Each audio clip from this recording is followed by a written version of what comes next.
बांस का गांव। रनकपुर एक बहुत ही खुशहाल गांव था।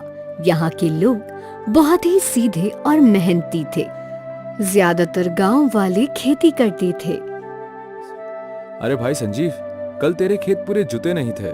चल आज जोत देते हैं। हाँ भाई चलो, आज मेरे खेतों का काम खत्म करेंगे और कल तुम्हारे वाले का कर लेंगे। अरे नहीं नहीं, कल मनोज की मदद करेंगे और फिर आखिर में मेरा खेत जोत देंगे। रनकपुर के लोग एक दूसरे की मदद करने में विश्वास रखते थे और शायद यही कारण था कि रनकपुर बहुत ही खुशहाल था। यहाँ की औरतें भी एक दूसरे से मनमुटाव नहीं रखती थी। अरे पूनम, घर पे है क्या? जी दीदी आई। ये ले, सुबह खीर बनाई थी। मुन्ना को बहुत पसंद है ना, तो सोचा मनोज के लिए भी ले आऊं।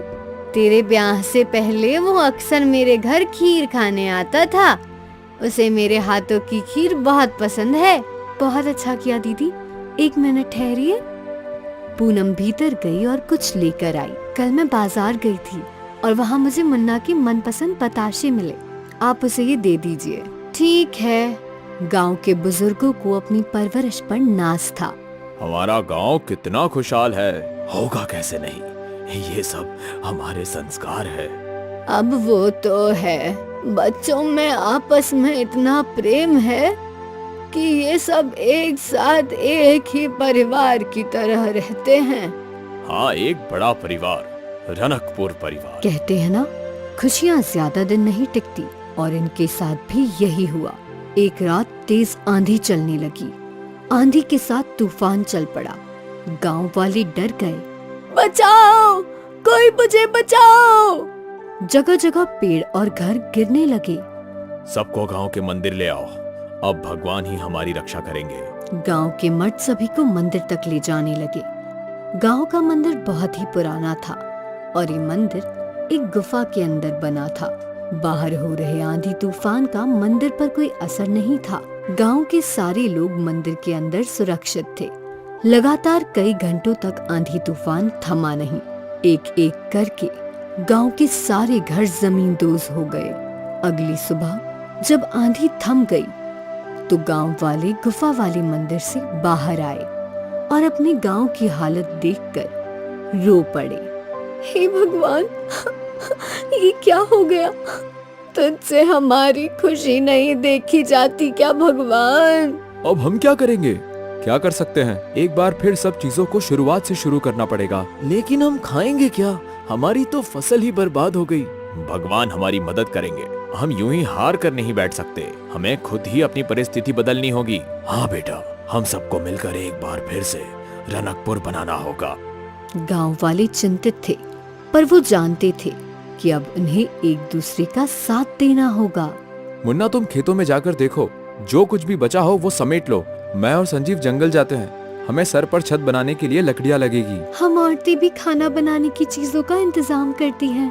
हम भी तुम्हारी मदद करेंगे अशोक। ठीक है काका। गांव वाले अलग अलग काम में बट गए। मनोज के साथ कुछ लोग खेतों में अच्छी फसल निकालने गए। अशोक, संजीव और काका जंगलों की ओर चले गए। काका, सोचा नहीं था कभी ऐसा होगा। होनी को कौन टाल सकता है अशोक। लगता है भगवान हमारी परीक्षा ले रहे हैं। हम छत कैसे बनाएंगे? हमारे जमाने में तो बांस के घर बनाना सबसे आसान काम था। हमें भी वैसे ही बांस का घर बनाना चाहिए, जिससे जल्द से जल्द गांव वालों के सर पे छत हो। जी काका, यही सही रहेगा।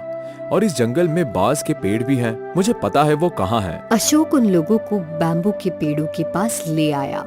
अरे वाह, इतने सारे बैम्बू के पेड़, इससे तो हम पूरा गांव बना सकते हैं। पर इतने सारे पेड़ काट कर गाँव बनाने में हम सबकी खटिया खड़ी हो जाएगी। चिंता मत कर संजीव, हम सब एक दूसरे का साथ देंगे और देखना जल्दी ही गांव बन जाएगा।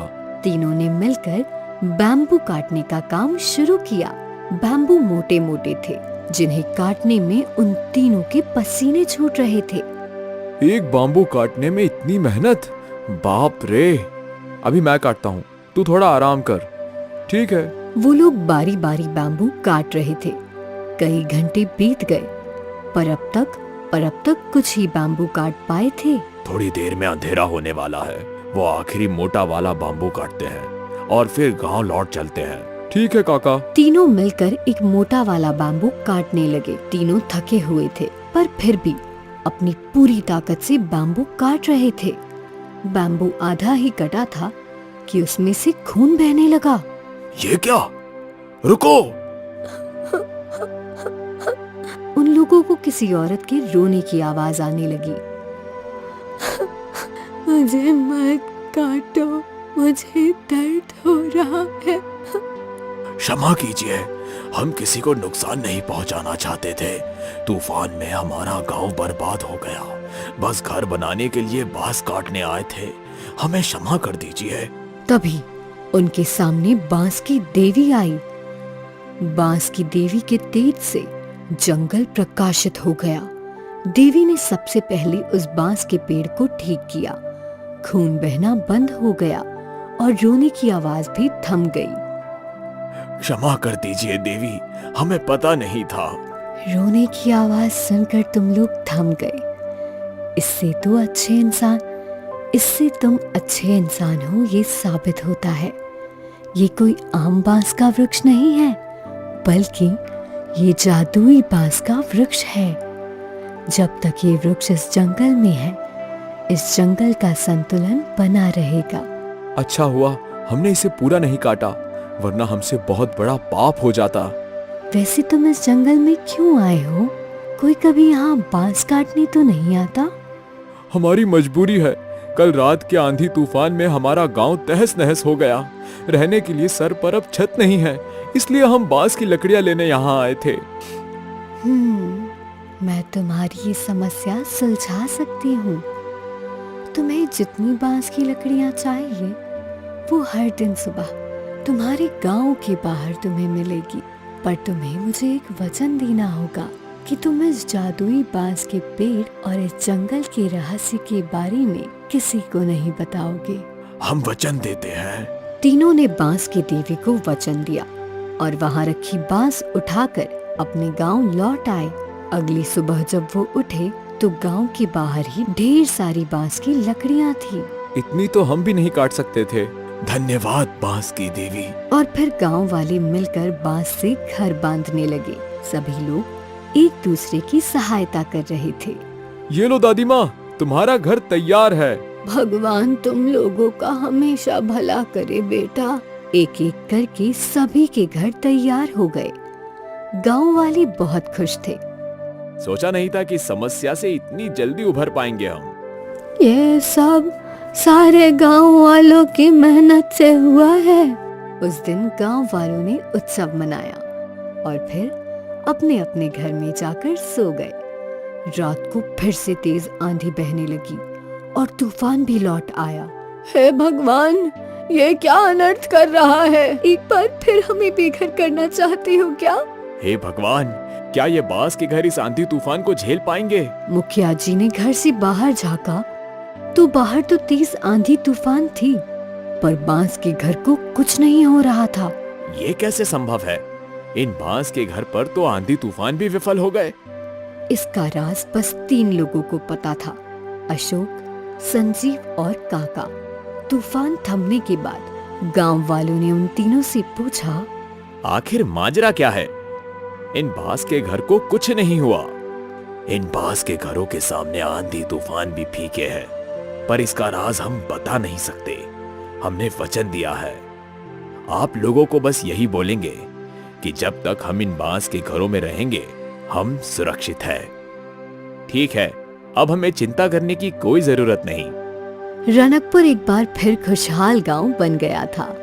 अब कोई आंधी और तूफान उनके गांव को तहस नहस नहीं कर सकता था, क्योंकि उनका गांव अब कोई आम गांव नहीं, बल्कि जादुई बांस का मजबूत गांव था। अहियापुर गांव में भीमा और प्रताप ने साथ ही एक छोले भटूरे की रेड़ी डाली। भीमा और प्रताप बचपन के दोस्त थे। वो दोनों मिलकर काम किया करते थे और मुनाफा भी आधा आधा बांट लेते थे। ये ले भाई, इस महीने का आधा मुनाफा। अच्छा है, मुनाफा बढ़ता जा रहा है। दोनों दोस्त हमेशा मुनाफा बढ़ाने के बारे में सोचते थे। भीमा पैसे लेकर घर गया। उसने पैसे विमला को दे दिए। इस महीने ज्यादा मुनाफा हुआ है। बहुत अच्छी बात है। भगवान करे आपका मुनाफा ऐसे ही बढ़ता रहे। भीमा का परिवार खुश था। वहीं जब पैसे लेकर प्रताप घर गया, देख रही हो इस बार कितना ज्यादा मुनाफा हुआ है। क्या देखूं, आधे पैसे तो वो भीमा ले जाता है। सोचो, अगर पूरे पैसे तुम्हें मिलते तो तुम हर महीने मेरे लिए गहने बनवाते। पर क्या फायदा, तुम दिन भर इतनी मेहनत करो और बस आधा ही मुनाफा कमाओ। ऐसे क्यों बोल रही हो? भीमा भी तो मेरे जितनी ही मेहनत करता है। हाँ, पर रेडी आपकी, पैसे आपके और आधा मुनाफा वो कमाए। ये तो गलत बात है ना। इससे तो अच्छा होता कि आप उसे पगार देते। ऐसा तो मैंने कभी सोचा ही नहीं। कैसे सोचेंगे? आप इतने भोले जो हैं, और वो भीमा आपके भोलेपन का फायदा उठा रहा है। मैं कल ही उससे बात करता हूँ। केतकी ने प्रताप के कान भर दिए थे। वो चाहती थी कि प्रताप को ही पूरा मुनाफा मिले। अगली सुबह जब दोनों ने रेड़ी खोली, सुन भाई, ये रेड़ी मेरी है। इस व्यापार के लिए पैसे भी मैंने लगाए, तो इस नाते ये व्यापार सिर्फ मेरा हुआ। अगर तुझे यहाँ काम करना है तो मैं तुझे तनख्वाह दे सकता हूँ, पर मुनाफे में भागीदारी नहीं। ये अचानक तुम्हें क्या हो गया भाई? मेरी आंखें खुल गई है। तू मेरे भोलेपन का फायदा उठा रहा है। भाई, इस व्यापार को बनाने में मैंने कितनी मेहनत की है। तूने जो मेहनत की उसके पैसे तुझे मिल गए, लेकिन ये ठेला मेरा है। तुझे जमता है तो पगार पे काम कर ले। नहीं भाई, अब मैं यहाँ काम नहीं कर सकता। तो जा, चलता बन। मुझे भी तेरी कोई जरूरत नहीं है। मैं किसी और को नौकर रख लूंगा। ये बात सुनकर भीमा निराश हो गया। वो उदास होकर घर चला गया। घर पहुंचकर उसने अपने परिवार को ये बात बताई। पता नहीं आज अचानक प्रताप भाई को क्या हो गया। वो मुझे नौकर की तरह काम करवाना चाहता है। मैं सब जानती हूँ। ये सब उसकी पत्नी का किया धरा है। कोई जरूरत नहीं है उसके पास नौकरी करने की। आपको कोई ना कोई काम जरूर मिल जाएगा। हाँ, उम्मीद तो है। चलो मैं बाजार में काम देख कर आता हूँ। भीमा बाजार में गया और कई दुकानदारों से काम के बारे में बात की, पर किसी के पास भीमा के लायक कोई काम नहीं था। भीमा उदास हो गया। सांझ होते ही भीमा घर लौटा। भीमा का चेहरा देखकर विमला समझ गई थी कि उसे कोई काम नहीं मिला है। आप चिंता मत कीजिए, अगर आपको आज काम नहीं मिला है तो कल मिल जाएगा। थोड़ा सब्र रखिए। अगले कुछ दिनों तक भीमा यहाँ वहाँ काम की तलाश में घूमता रहा, पर उसे कहीं कोई काम नहीं मिला। यहाँ प्रताप ने एक बावर्ची को काम पर रख लिया था और उसका छोले भटूरे का ठेला पहले से भी अच्छा चल रहा था। एक शाम की बात है। तो हमारे बचत के पैसे भी खर्च हो रहे हैं। मुझे जल्द से जल्द कोई काम ढूंढना ही होगा। मिल जाएगा। कैसे मिलेगा? मुझे छोले भटूरे के सिवा कुछ बनाना आता ही नहीं है। तो पापा, आप वही बनाइए। क्या? सही तो कह रही है बच्ची। आप भी अपने छोले भटूरे की रेडी डाल दीजिए। रेडी खोलने के पैसे तो है ही हमारे पास। पर मैं अकेली रेडी कैसे संभालूंगा? मैं और शीतल है ना, हम आपकी मदद कर देंगे। और क्या पता, अगर भगवान की कृपा रही तो आपकी रेडी बहुत मशहूर हो जाएगी। हाँ, रेडी तो मैं खोल ही सकता हूँ। विमला ने भीमा को प्रोत्साहित कर दिया। अब वो खुद की छोले भटूरे की रेडी खोलने वाला था। कुछ दिनों बाद भीमा ने गांव के बाजार के बीचों बीच अपनी छोले भटूरे की रेडी लगाई। उसकी पत्नी विमला भी उसकी मदद कर रही थी। विमला भटूरे तल रही थी। अरे आओ आओ, स्वादिष्ट और गर्मा गर्म छोले भटूरे खाओ। आओ आओ। भीमा की आवाज गांव वालों के लिए जानी पहचानी थी, इसलिए गांव वाले तुरंत उसकी रेडी पर आ गए। अरे भीमा भैया, आप खुद अपना बिजनेस खोल लिए। लगाइए एक प्लेट छोले भटूरे। जी। भीमा ग्राहकों को छोले भटूरे देता गया। भैया, आपके हाथ के छोले भटूरे की बात ही अलग है।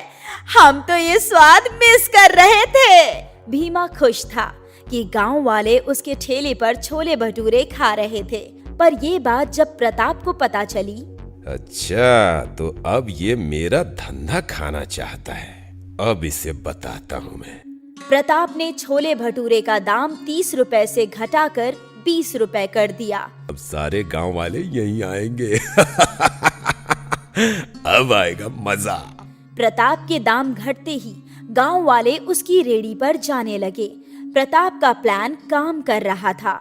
अब भीमा परेशान हो गया। 20 रुपए प्लेट बेचकर उसे बहुत ही कम मुनाफा होने वाला था। अब क्या करें? 20 रुपये में प्लेट तो नहीं बेच सकते ना। थोड़ा सब्र करते हैं, हो सकता है कि 1-2 दिन में वो भी दाम बढ़ा दे। 20 रुपए प्लेट में तो उन्हें भी नहीं जमेगा। हाँ, हो सकता है। वैसे भी गांव वालों को मेरे हाथ के छोले भटूरे पसंद हैं, तो वो यहाँ जरूर आएंगे। भीमा ने दाम नहीं घटाए और इस वजह से भीमा के ठेले पर बहुत कम ग्राहक आ रहे थे। भीमा और विमला परेशान थी। ऐसे ही 1 हफ्ता बीत गया और उनकी कुछ खास कमाई नहीं हुई थी। अब तो हमें कुछ ना कुछ करना ही पड़ेगा। पर क्या करें? तभी उनके ठेले पर एक फकीर आता है। अल्लाह के नाम पर कुछ दे दे बेटा, बहुत भूख लगी है। आप बैठिए बाबा, मैं भटूरे छानती हूँ। विमला ने भटूरे बनाए और भीमा ने छोले भटूरे फकीर बाबा को दे दिए। फकीर काफी भूखा था। उसने फटाफट सारा खाना खा लिया। और लाऊं बाबा? नहीं बेटा, बहुत है। मेरी भूख शांत हो गई। तूने इस गरीब का पेट भरा है। अल्लाह तेरा भला करे। तू इतना परेशान क्यों है बेटा? अब क्या बताऊं बाबा, गांव में एक और छोले भटूरे वाला है।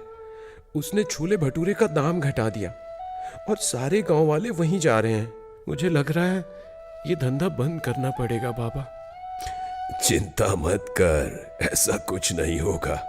तूने मुझ गरीब का पेट भरा है। अल्लाह तेरा दामन हमेशा भरा रखे। ऐसा कहकर उस फकीर ने अपने बोतल का थोड़ा सा पानी तेल की कढ़ाई में डाल दिया।